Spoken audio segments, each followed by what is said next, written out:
Everyone, welcome back to my channel Learning Her. Subscribe my channel and hit the bell icon. In the previous video we have discussed about the literary sources of the Vedic period, and in today's class we will learn about the archaeological sources. So already we have discussed archaeological sources include iron implements, tools, remains of pottery. So let us learn in detail. First one is the iron artifacts. The discovery of iron, it marks an important stage. In India, Iron Age it starts in 1000 BC, 1000 BC. Many communities they scattered in different parts of India from the Gangetic plains to the south. We had seen that people, the Aryans, earlier they settled down in the northwest region, means on the banks of the river Ganga and Yamuna. But after that, they started to follow the flow of the river. They came to Gangetic plain, they settled down there. Now you can see as iron implements were improved, they moved from Gangetic plains to peninsular India. Iron was hard in comparison to copper and bronze, and it was also available in cheap and in very means plenty also. They were used in various areas like agriculture. Discovery of iron gave Aryans various tools like axes. Axes they used to clear the forest, to cultivate the land. It became an important occupation for the Aryans. So this resulted in increased production of rice, wheat, barley, fruits. Then we will talk about the occupation. The use of iron, it gave rise to various occupations like weaving, spinning, okay, carpentry and different tools making. Third use of iron was for making the weapons. So weapons were made. Weapons like shields, armors, swords, talwar and all. Okay. Then is the pottery. It is also the archaeological source. Pottery was one of the important source of information. The graveware and the painted graveware means GW and PGW pottery was discovered at various places, various sites of Punjab, Haryana, and many other places. These belong to the Rig Vedic as they belong to the same period and same region as mentioned in the Rig Veda. PGW means painted grave culture. It belongs to later Vedic period. After this painted graveware comes the northern black polished ware, that is NBPW. These were glossy and shiny. Then we will talk about the early settlements. The Aryans they entered India from Afghanistan. After that they settled in northwestern part of India, and that is known as Sapt Sindhu, means land of seven rivers. Sindhu, Ravi, Byas, Satluj, Jhelum, Chenab and Saraswati. That is why that area was known as land of seven rivers. After this, the region came to be known as Brahmavarta or the land of gods, because Rig Veda was written on the banks of river Saraswati. That area, that region was also perfect for the agriculture. Now we will talk about the social life of the people. In the smallest unit of society, the smallest unit of society was the family. Many families together they formed one village. The head of the family was the eldest male member. Like today also, nowadays also, we have the head of the family as our father, the eldest male member. Women enjoyed important status in the society at the time. Monogamy was prevalent. Monogamy means men used to have only one wife. Women were given education. Okay, the presence of wife was important in the religious ceremonies.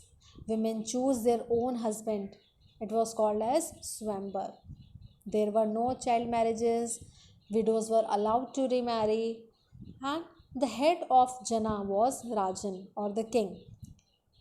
He was assisted by many different officials like Purohit, Senani, and the king. The Rajan had no absolute power.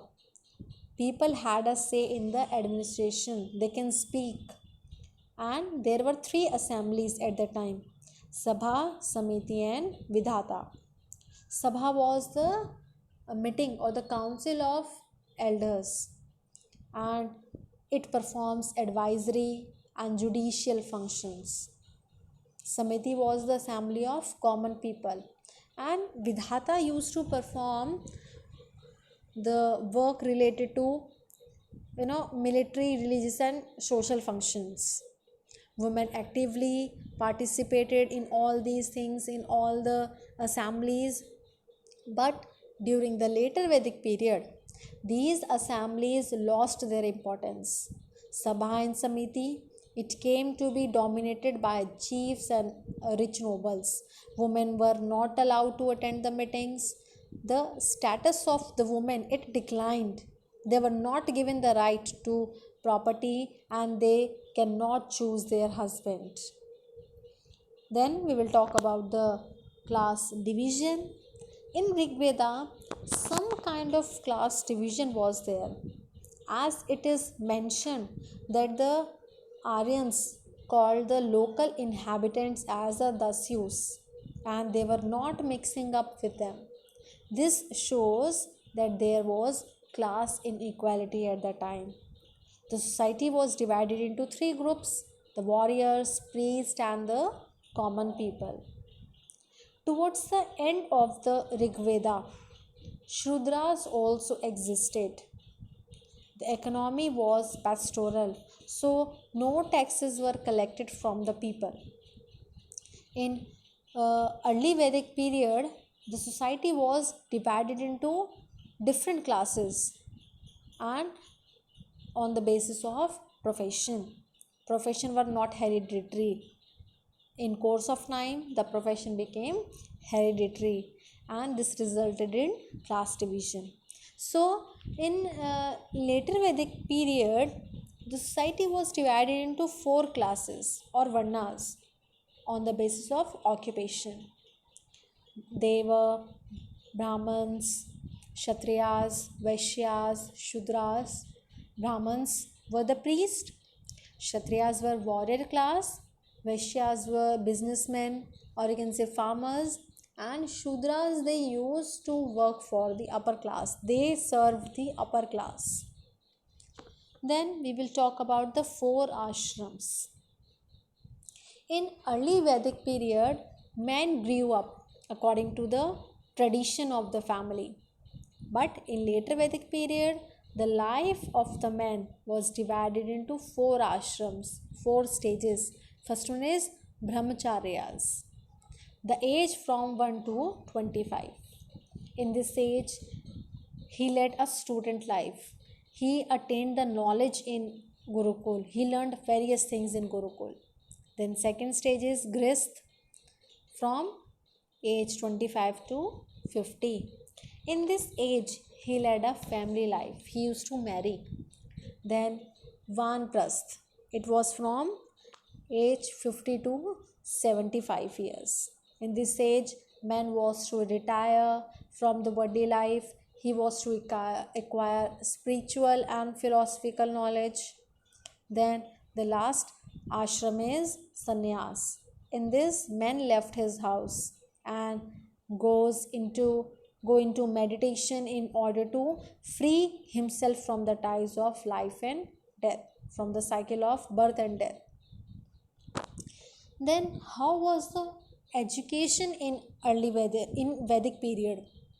Education was imparted to the students in the Gurukul. The students lived with Guru in his house. Along with the studies, the student were to do household tasks too. They have to study as well as they have to do household work also. And after the completion of the education, Guru was given Guru Dakshina. The Guru was greatly respected and education was imparted for all round development, means physical development, mental development, spiritual development of the student. Then the food, dress and amusement. In early Vedic period, the main cereal they used to produce was barley.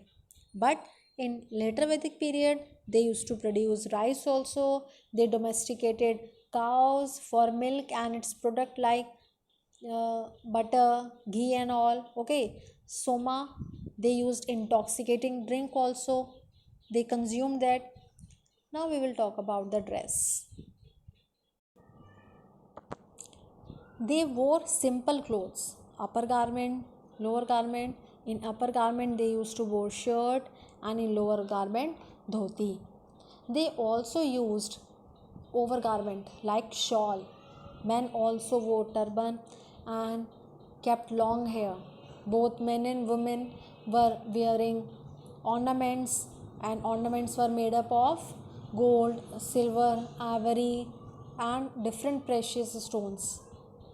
And items of jewelry were earrings, rings, anklets, bracelets, necklace, etc. Some entertainment means were also there, like chariot racing, horse racing, dancing, singing, hunting, and they used musical instruments also, like drum, flute, mridang. They used to play gambling also. The next topic is about the religious beliefs.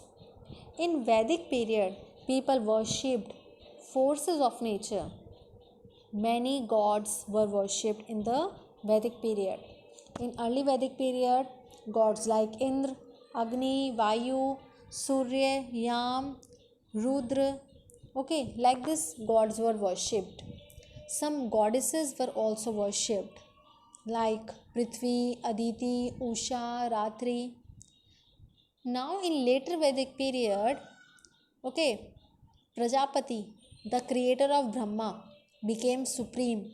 Agni and Indra lost their importance. They used to used to worship Vishnu and Shiv also. Then we will talk about their sacrifices and rituals. Sacrifices and rituals became a daily routine. Yajnas were performed, and during yajnas, people used to offer milk, ghee, grains, fruits to the deities. Okay, expensive gifts were also given to the purohits. Rituals gain strong roots. Then the new doctrines, more emphasis was laid on tapasya, believe in karma, dharma, moksha. Brahmins became more powerful. Without them, no rituals and religious ceremonies were performed. Then the last topic is about the economy. In the early Vedic period, the primary occupation was pastoral or grazing of animals. Agriculture activities were very few. Cattle was a symbol of wealth. Go, dhuli was used as a term of measuring the time. Many people were engaged in trade, and some other occupations were dyeing, embroidery, carpentry, weaving, pottery, crafting, gold, silver. In later Vedic period, agriculture grew as an important occupation. Many new occupations emerged like physician, musician, and others.